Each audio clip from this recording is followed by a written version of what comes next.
in Kenya after malaria and pneumonia. Are we at a stage where, as a country, we need to declare it as a national disaster? Because there has been calls to have the government declare cancer as a national disaster, but the government has been reluctant about that. Thank you very much, Brenda. You know, they say numbers don't lie, and I think it's about time that everybody thought about researching further about the causes of cancer and the prevalence of cancer.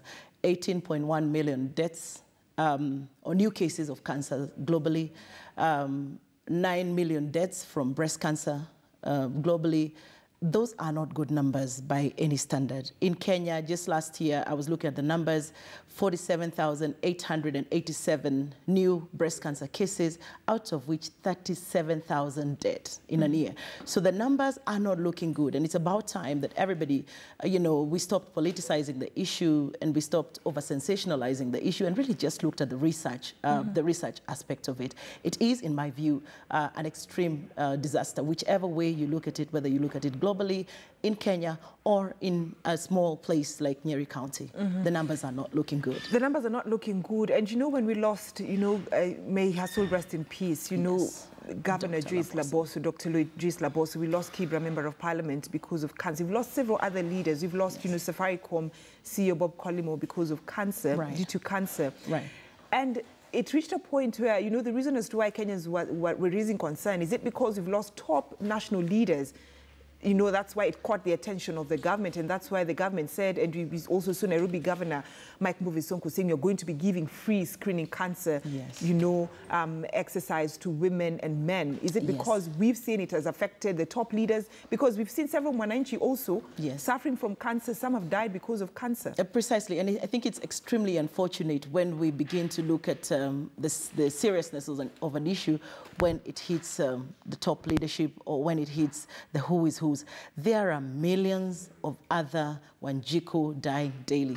8 women in Kenya are dying daily of breast cancer. Those women are not prominent. They're nobodies for, you know, for all intents and purposes. But these are women, regular village women dying every day from breast cancer. In a county like Nyeri, we recently conducted a baseline survey just to understand what the numbers looked like last year and to understand what could be the cause of the problem. Now, the findings of that research are the reason why I am here today, you know, and, you know, why I think that we must really start speaking out.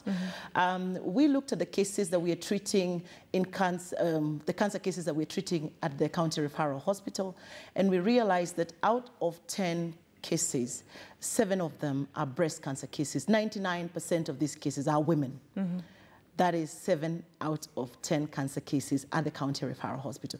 That is an extremely devastating number, and the sadder bit of this is that most of these cases that come to the county referral hospital are really at stage 3 and at stage 4, at which time, you know, you're sort of just being managed, you know. There has been a lot of talk around awareness, and I know the month of October, we all wear pink and we do all these fancy things, we wear our ribbons. So, but the call to action, in my view, has been extremely weak.